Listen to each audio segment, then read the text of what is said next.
Bienvenidos. Hoy nos vamos a meter de lleno en un tema que parece sacado de la Guerra Fría, pero que se está redefiniendo con ciencia del siglo XXI. Hablamos de la amenaza de las armas químicas, biológicas, radiológicas y nucleares, o QBRN. Y para analizarlo tenemos una mezcla de fuentes muy interesante. Por un lado, un informe del Atlantic Council sobre, digamos, la estrategia geopolítica actual frente a Rusia. Por otro, artículos científicos que nos hablan de contramedidas médicas que parecen de ciencia ficción. Y para darle contexto, un repaso a la historia del programa de armas biológicas de Estados Unidos. La misión es conectar esos tres mundos: la estrategia de poder, la innovación en el laboratorio y las lecciones del pasado. Queremos entender cómo se prepara el mundo hoy para amenazas que creíamos superadas, pero con herramientas que nunca antes habíamos tenido.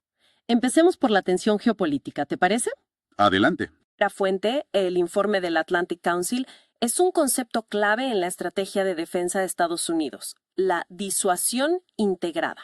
Suena un poco a jerga militar, pero la idea es trabajar de forma coordinada entre todos los dominios de combate, con todos los aliados y en todo el espectro de un posible conflicto.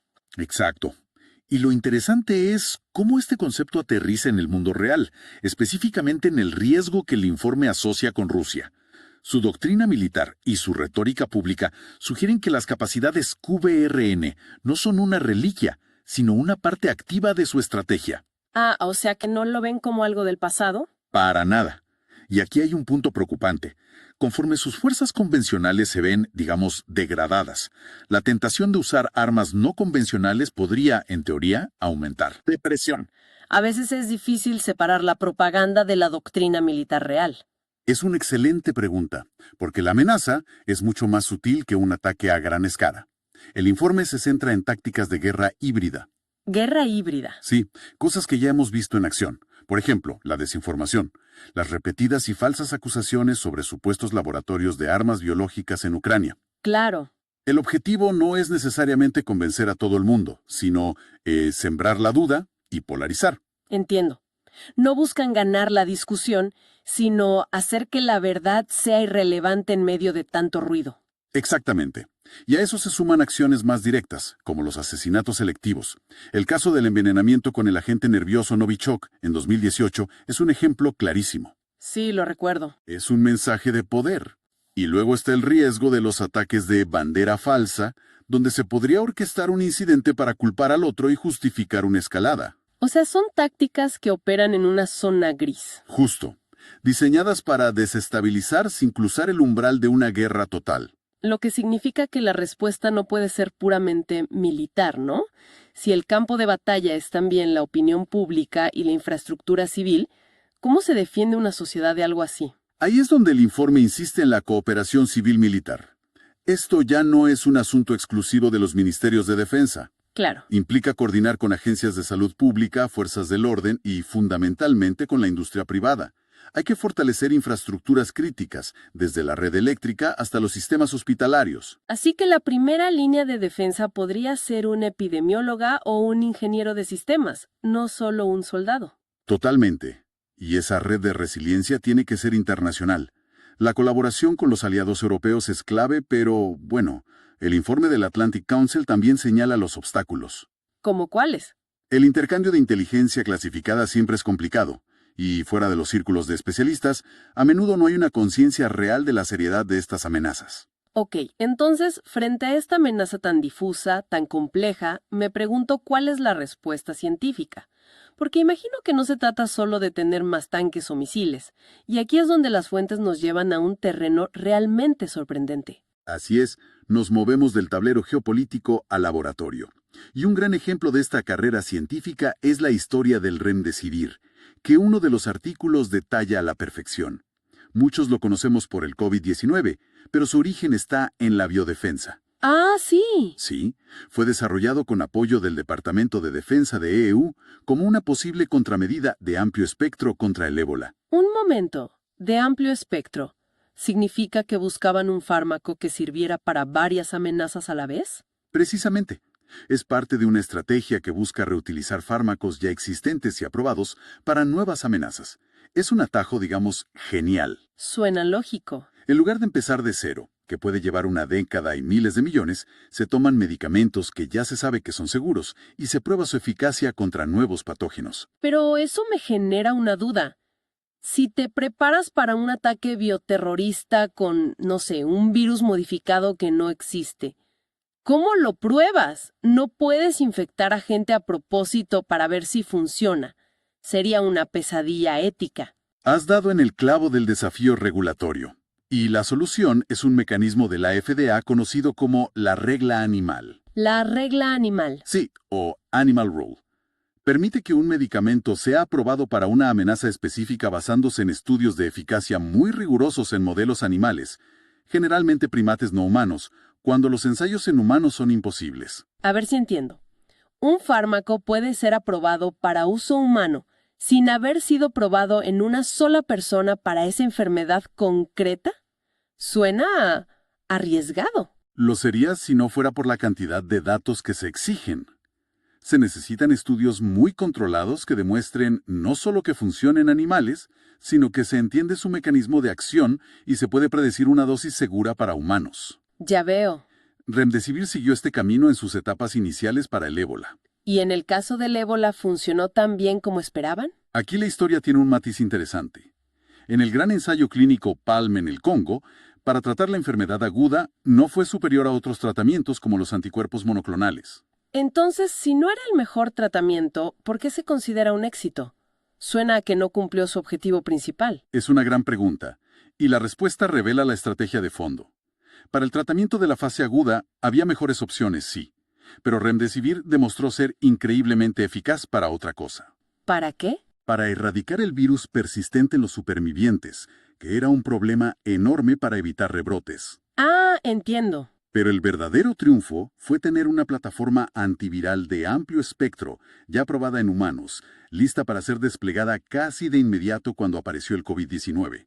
Sin esa inversión inicial en biodefensa, la respuesta a la pandemia habría empezado mucho más atrás. Es una lección increíble sobre cómo la preparación para un escenario puede acabar siendo crucial para otro completamente inesperado.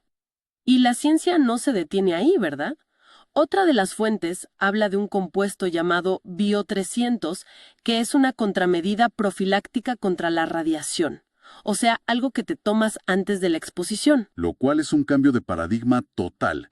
La mayoría de las contramedidas son tratamientos después del evento. La profilaxis es el santo grial en este campo. Y los resultados del estudio piloto que se describen son asombrosos. Se hizo con macacos rizos. A un grupo se le dio Bio300 y a otro un placebo, 24 horas antes de exponerlos a una dosis de radiación que, de otro modo, sería letal para la mitad de ellos. ¿Y qué pasó? 100% de los monos que recibieron Bio300 sobrevivieron a los 60 días. 100%. Un momento. Pasaron de un 50% de supervivencia a un 100%. Sí. En el grupo de control solo sobrevivió la mitad. ¡Wow! Eso es una diferencia abismal. No es una mejora marginal, es básicamente una protección casi total en ese escenario. ¿Cómo es posible? Los detalles son fascinantes. Los animales tratados tuvieron una recuperación mucho mejor en todo. Perdieron menos peso, sus recuentos sanguíneos se mantuvieron mucho más estables. Increíble. Por ejemplo, ninguno de ellos tuvo un hematocrito críticamente bajo, mientras que la mitad de los controles sí. El análisis de los tejidos reveló mucho menos daño en la médula ósea. Es como si el compuesto pusiera un escudo a nivel celular. Es impresionante. Y esto me conecta con otro avance que mencionan las fuentes de los Institutos Nacionales de Salud, los receptores de carbohidratos sintéticos, o SSRs. El enfoque aquí es aún más amplio. Sí, es un enfoque que no ataca al virus en sí, sino que bloquea su puerta de entrada a nuestras células. Es como cambiar la cerradura para que la llave del virus ya no funcione. Una idea elegantísima. Una analogía perfecta.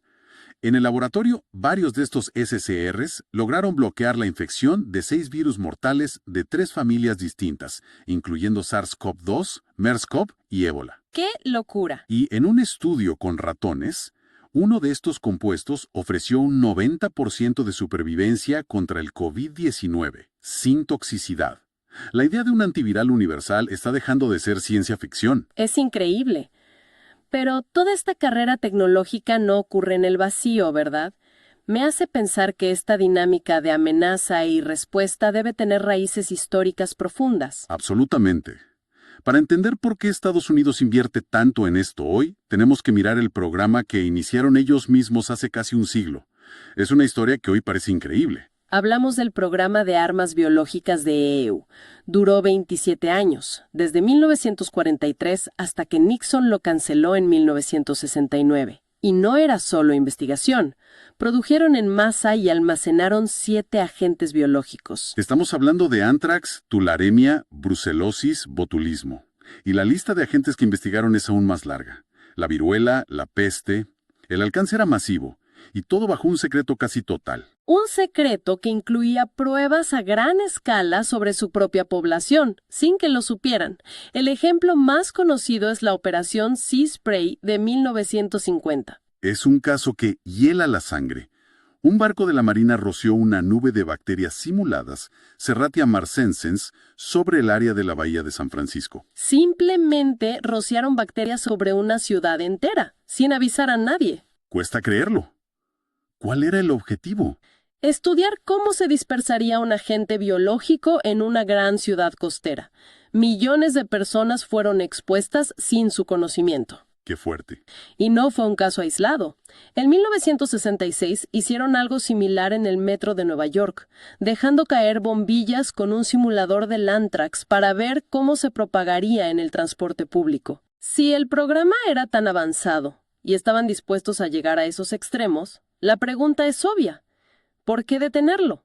Parece contraintuitivo desde una perspectiva militar renunciar a un arma que has desarrollado durante décadas. La decisión de Nixon fue sorprendentemente pragmática. Primero, había serias dudas sobre la fiabilidad de estas armas. Son difíciles de controlar. Dependen del viento, del clima, no son precisas. Pero la razón principal fue más estratégica, ¿no es así? El miedo a la proliferación. Exacto. Ese fue el argumento decisivo. Existía el temor de que las armas biológicas se convirtieran en la bomba atómica de los pobres. Claro, son más baratas. Mucho más baratas y accesibles que un programa nuclear.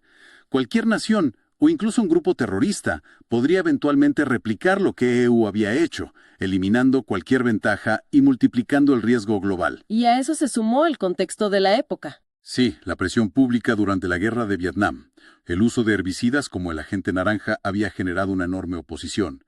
La decisión de Nixon fue una jugada geopolítica audaz. ¿En qué sentido? Al renunciar unilateralmente a ellas, Estados Unidos se posicionó moralmente para liderar el esfuerzo que culminó en la Convención sobre Armas Biológicas de 1972. Es un giro de 180 grados, de ser el líder en su desarrollo a ser el líder en su prohibición. Y así cerramos el círculo. Vemos esta paradoja fascinante, una amenaza del siglo XX que resurge, enfrentada con soluciones del siglo XXI y todo con el eco de una historia que nos sirve de advertencia. Y esa disuasión moderna, como deja claro el informe, ya no depende de acumular arsenales, sino de la integración. Integración entre lo militar y lo civil, entre aliados, entre tecnología y política. El desarrollo de fármacos como Bio-300 o la historia de Remdesivir nos muestran que la preparación es una carrera constante contra amenazas que, idealmente, nunca se materializarán. La verdadera victoria es que estas herramientas nunca tengan que usarse. Lo que nos deja con una reflexión final. En este mundo, las fronteras entre la seguridad nacional y la salud pública se están volviendo cada vez más difusas. ¿Qué implica eso para una sociedad? Y por otro lado, ¿cuáles son las consideraciones éticas de desarrollar medicamentos con la regla animal, preparándonos para escenarios cuya prevención depende precisamente de que nunca tengamos que usarlos en seres humanos?